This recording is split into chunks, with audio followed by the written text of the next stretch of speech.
Guys, on today's video, we're going through taking this Sanlida Dragon X9, and we're gonna be doing an overhaul on it. We're gonna be going through making sure that the timing, everything is just perfect on this bow to get it set up like I would set up my premium bows.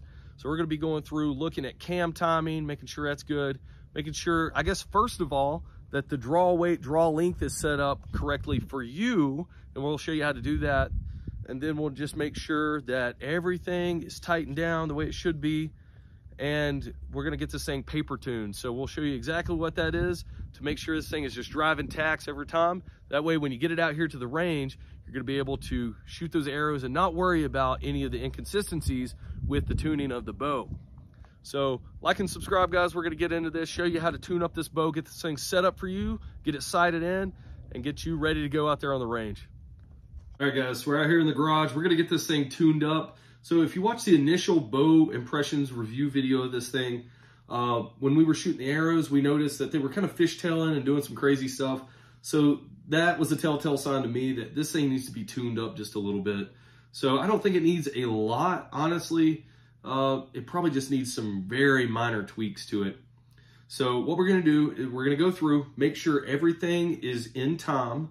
So we're gonna show you what that means and what that is. We're also gonna make sure everything is tightened up. We're gonna make sure that the rest is where it needs to be. We're gonna paper tune this thing, and we're gonna make sure everything is the way it needs to be to get this thing firing very straight and accurate.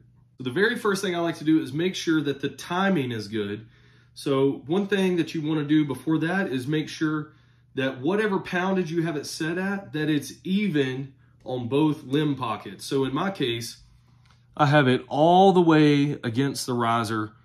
So the bow is advertised as 70 pounds, so it should be at 70 pounds. But the key here is make sure it's even on both sides. Because let's say this one isn't tightened down as much, that means this cam is not gonna be the same as this one. So it's gonna be out of tune just a little bit. The next thing I'm gonna do is pull the bow back, and I'm going to look for some certain things here.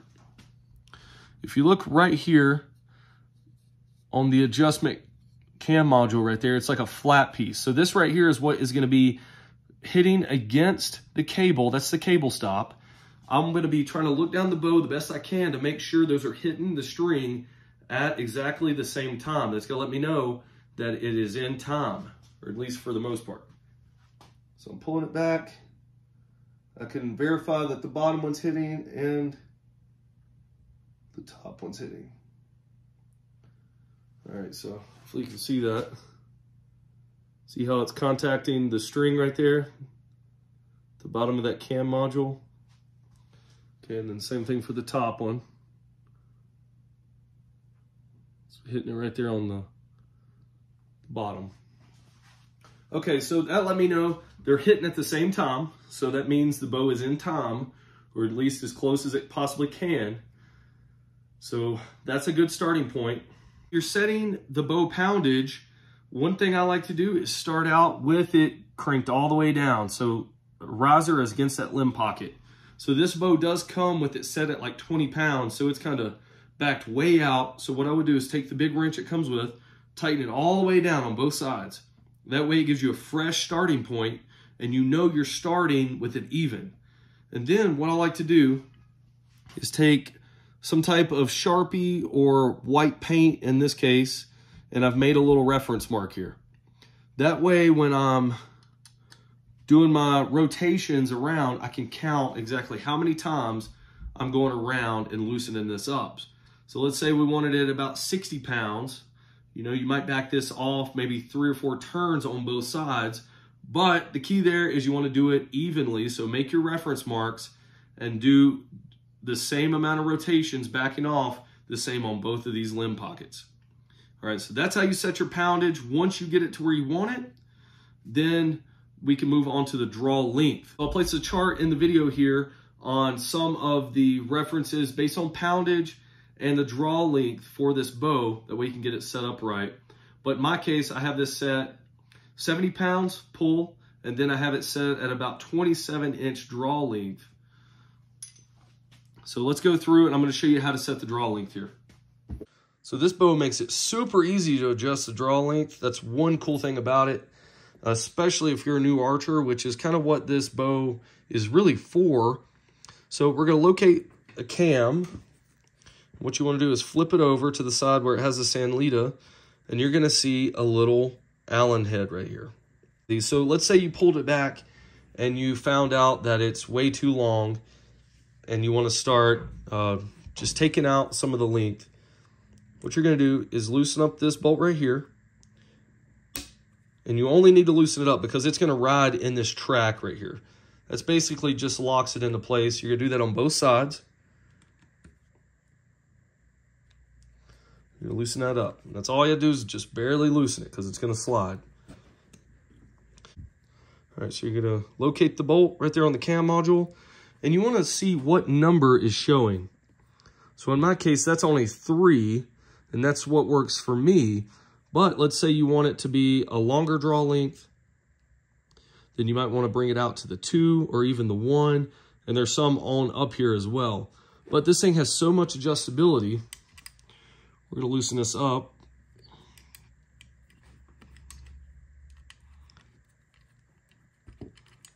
So we're going to take that out, and you can rotate this however far you need it to match up with whatever number matches up with you. So see how much range of adjustability there is?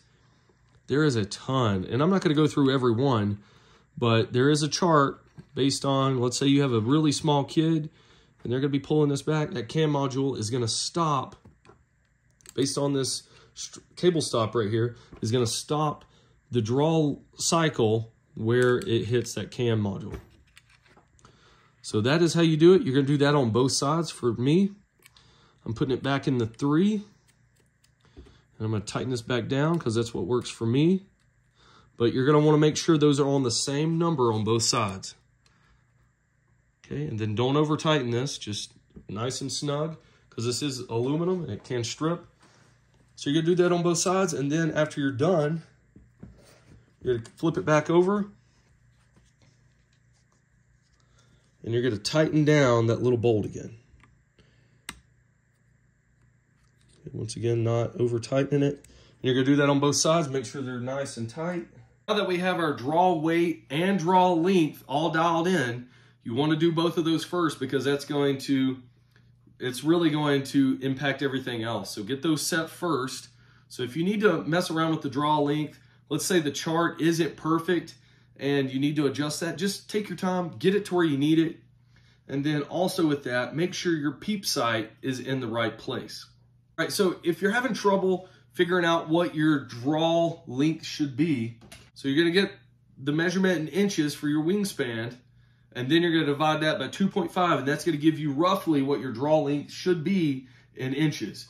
So just match that up to the chart, and that should be a quick reference on how to get that initial draw length. But then, like I said, you can play around with it, get it where you need it, because based on your release aid, you know, you might not be shooting a release aid like this. You might be shooting one that is a trigger activated. So that is going to impact draw length because you're going to be anchoring in different places. So that is going to be either shorter or longer depending on what kind of release aid you're running. Okay, the next thing that we're going to have to match up for you specifically is going to be your peep height. So the bow does come with a tied-in peep, which is a nice little addition. It's better than the ones that have a tube, you know, and it pulls it straight every single time. But with this, you're getting somewhat like bow shop quality, but you're going to have to probably tune this for how you need it. So, and you can go in afterwards and tie it in better than it is, because it's just roughly tied in with a piece of serving. But what I like to do now is look down the bowstring with it at full draw. Okay, and then what I want to do is make sure, because I can see right now that it's a little low for me. So if you look at my anchor point here, a good reference is the string should be touching the corner of your mouth and the tip of your nose should be on the string. And then what you're going to want to do is look through that peep and make sure that you're looking straight through. The circle of the peep housing should line up perfectly with the housing of this sight. So you're matching the circle to the circle and then you're gonna line up the pin with inside that. You wanna center that pin out inside the peep. So if you need to make adjustments to this, this one does slide up and down, but I'm gonna show you some tricks and tips for this. So the peep that is tied on this thing isn't that bad. Honestly, it's better than what you get on a lot of them. But this thing does slide up and down, and the way this string is split, it's only in like 2 major strands. So you see how you have the bus cables? It's essentially 2 of these woven together and twisted up. And it's not like a lot of other bows where it's kind of separated differently. So it does allow you the ability to slide it, but you can see as you slide it up, it's gonna go with the twists of that bowstring, unless you were to take it to a bow shop and get it tied in a different way. But as you saw there, I went all the way around and then back. So that probably went up another 1.5 inches, but it is possible. So I needed to go up a little bit. Now we're gonna see if that impacted the way that I can look through this. But I just wanted to show you there is a way that you can go up and down with it without having to take this to a bow shop where they actually lock this into place with a serving tool and, you know, lock it in wherever you actually need it. But I know this isn't exactly perfect, but it will get you close to where you need to be. All right, so we adjusted it. Let's look and see if it's fitting any better.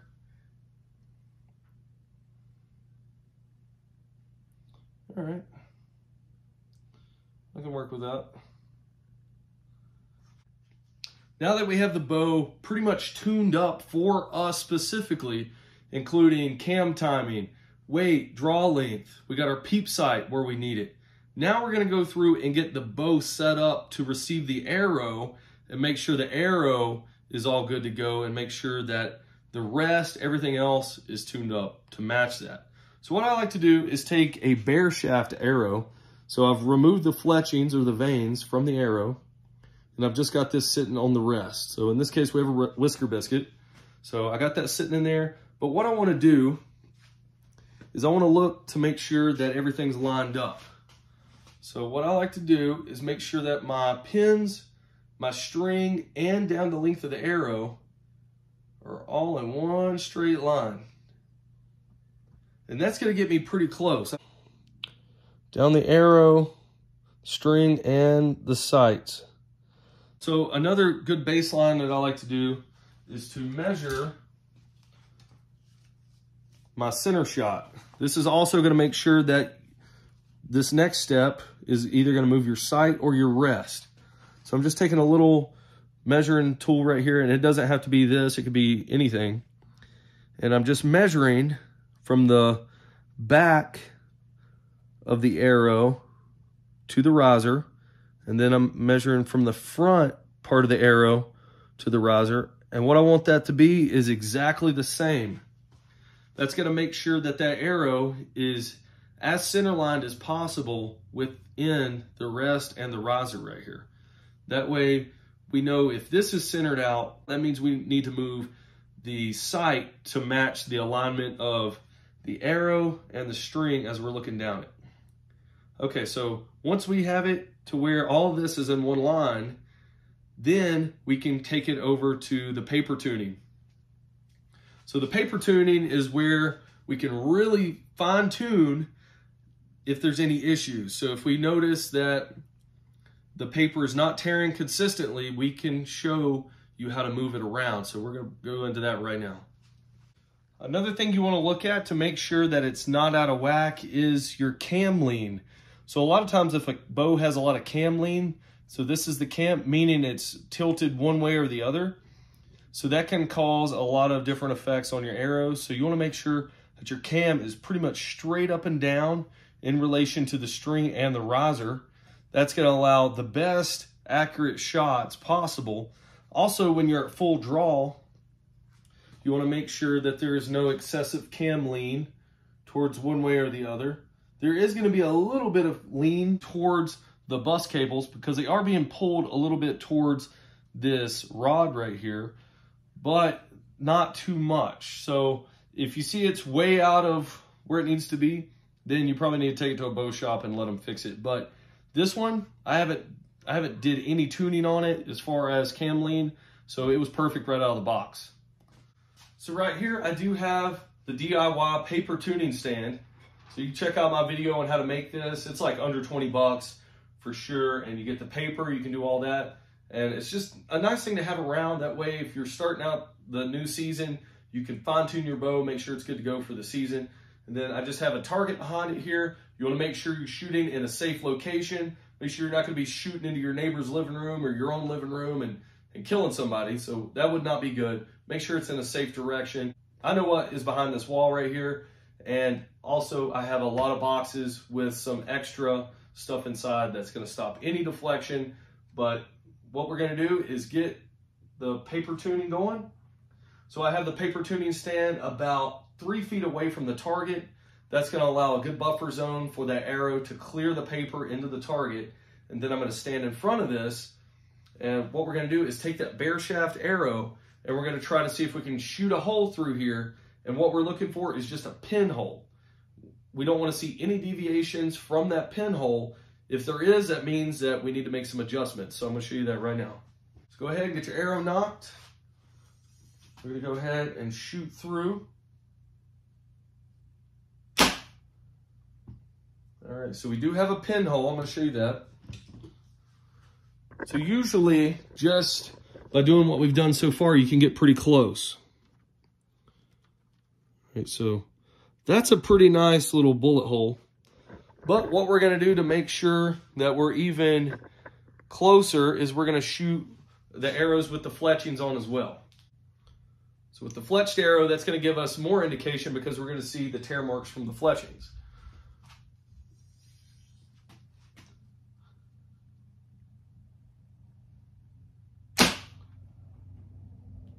All right, so that's pretty good.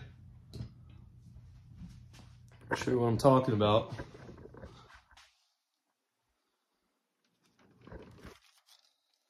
That's pretty spot on. It looks like the hole might be just a little left. Not by much though. That's almost a perfect hole right there. Remember, I did notice it was just a little bit torn. We call that a tail left tear. So with your rest, you want to move that right to combat that tear. And it just needs to be just a hair. Do that. That's why I say that it's crucial that you get that initial setup good to go with the alignment of the pins, the arrow, and the string. If you have good eyesight, you can line it up pretty good, and that's going to let you know that it's pretty spot on. And then you can just go through and make some minor tweaks. What we're going to do is just shoot another one. See if the tear gets a little bit better.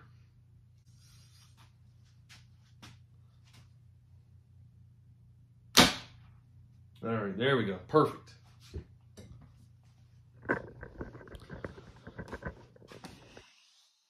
So they look almost the same, but that one's just a little bit torn better than the first one here.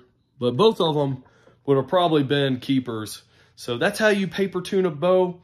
And if you have any questions, there's a ton of different references out there on how to paper tune. But essentially, let's say you notice you have an entry hole and your fletchings are kind of torn to the left. You're going to move your sight to the right and vice versa. But if you see that the fletchings are tearing high, that means you're going to move your rest low. So one thing that could happen is if you go through all this and you determine that you can't get any of the alignment fixed, it could be that your D-loop is off. So a lot of these manufactured bows where they're just cranking them out and they're just made for beginners, a lot of times the D-loop will be tied not correctly, not exactly in the right place. So you might have to take it to a bow shop, or if you learn how to do a D-loop yourself, you might be able to fix that. But this right here, this method will get you pretty daggone close. All right, guys, so we got the bow paper tuned. Now we just got to head out to the range and get some arrows sent through this thing. Well, first thing when we get to the range, we're going to go ahead and get this thing sighted in. And it should be pretty close because we initially shot it during that review video. I just basically wanted to have a really good tune-up. But if we need to get this thing sighted in even better, we're going to do that. So follow along. We're going to go ahead, get this thing sighted in, and we're going to shoot some arrows. probably out to about 40 yards and see what this thing can do. All right, guys, so we are back out here at the range with this Dragon X9. So we've been in the garage. We've got all this setup stuff out of the way. We made sure the cam timing was good because that's gonna throw off your shots. We've made sure cam lean is not in the equation here, just what it needs for setup.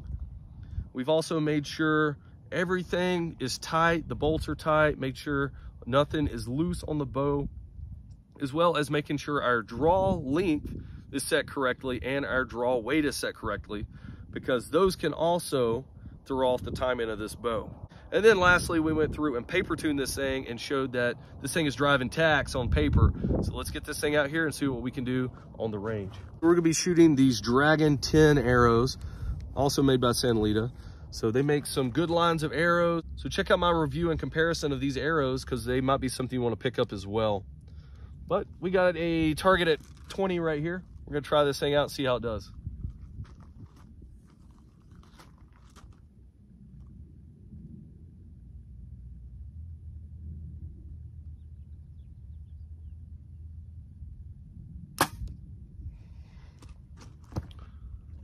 All right, first of all, pretty smooth in the hand. I mean, there is small vibrations, but that's expected on a sub $300 bow. I mean, it just doesn't have all the high-tech vibration dampening stuff on it.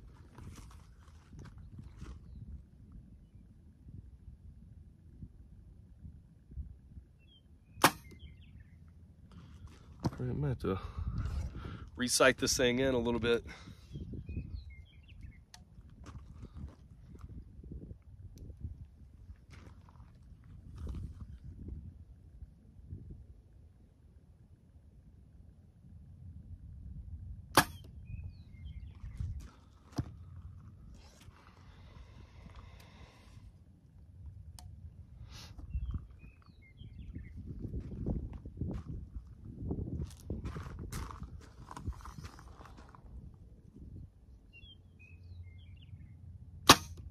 All right, goes down the pipe.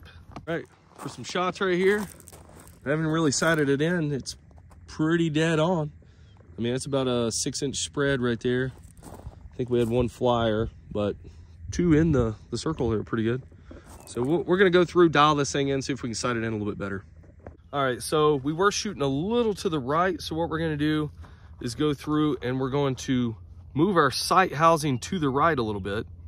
So you wanna locate the bolt right here on top. So with archery, when you shoot a group and you see that, let's say in our case, we're shooting a little to the right, you want to chase the arrow with your sight. So we're moving it to the right just a touch, and we're gonna tighten it back down. And you can do that with the elevation as well. So if you're shooting a little high, then you move your sight housing up to chase that arrow, and that's gonna level everything out. So let's give it a shot.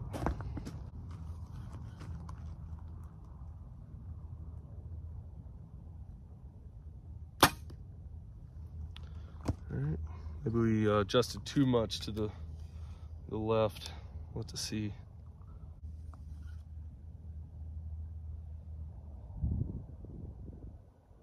All right, so it goes down the middle. I'm trying to kind of knock tune this at the same time. So if you notice, if your arrows are kind of not being consistent, you might want to go through and twist the knock a little bit to make sure everything's lined up right. So you can flip that all the way around, get that thing lined up to where you need to.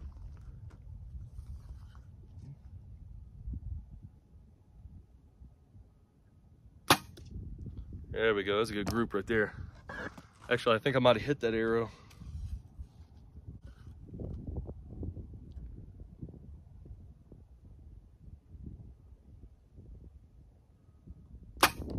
There we go. That's a dang good grouping right there. Let's go check it out. All right.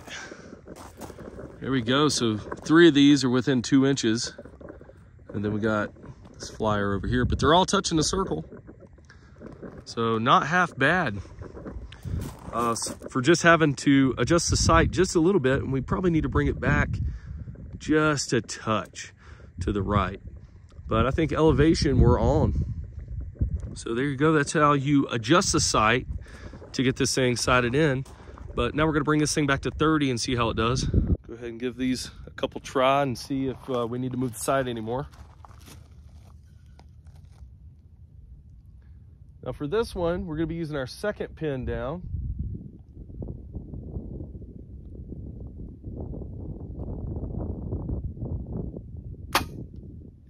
All right, maybe a touch low. So now that we have our 20-yard pin dead on, we're not gonna adjust the sight housing anymore. We're only gonna be moving the pin itself up or down for that 30-yard pin. So the second one down, I usually like to have as my 30, 40, 50, and then 60. So we probably need to dial that just a little bit. I'm gonna shoot another one just to make sure we're kind of hitting in the same spot.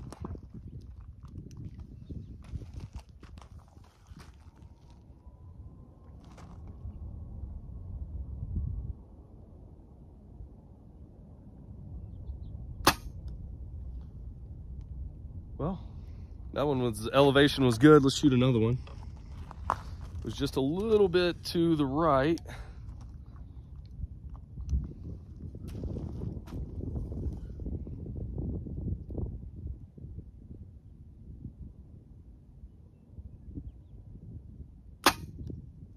All right, so we shot a good group there. So it was a little bit to the right, but the elevation was dead on. So let's go check it out.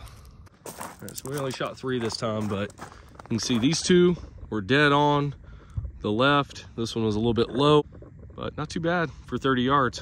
I'll take it. In regards to tuning, I've been trying to notice my arrows to see if they're flying straight or not. So if they're doing any kind of fishtail, or if you see it's kind of doing any kind of spinning, or the arrow just isn't flying completely straight, that's gonna let you know that your tuning is off just a little bit. So that's why it's imperative to really do a good paper tune first. That doesn't mean that things can't come out of sync, especially with a brand new bow. Those bow strings are kind of stretching, the cables are stretching. So sometimes the timing gets out of whack just a little bit. So that's where you might have to go back and paper tune again. But I haven't been seeing that so far. I haven't been seeing any fishtailing or the arrows doing any kind of weird stuff. So lets us know we're pretty much dialed in. All right, we got it backed up to 40. Let's give it some test shots at 40. See how we're doing. I think it's gonna do okay. I mean, at 30, it was pretty good. Didn't really have to adjust much, honestly.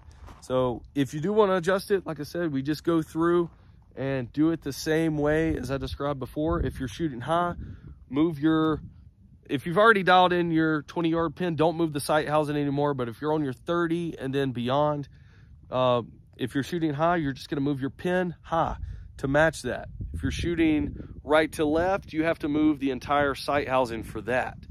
There's no micro adjustments on the pins themselves.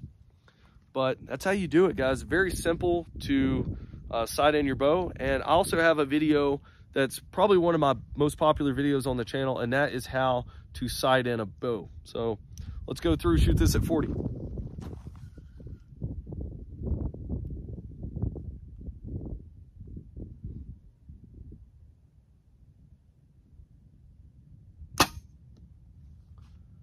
Just a touch low, not too bad. So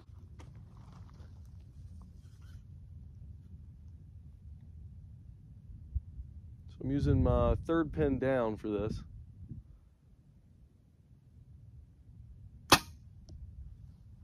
Little left, the elevation isn't too far off. But the main part about this, the tuning is perfect. This thing is just slinging those arrows perfectly straight. No tuning issues. All right, I think that's pretty much dead on. We'll have to check it when we get down there.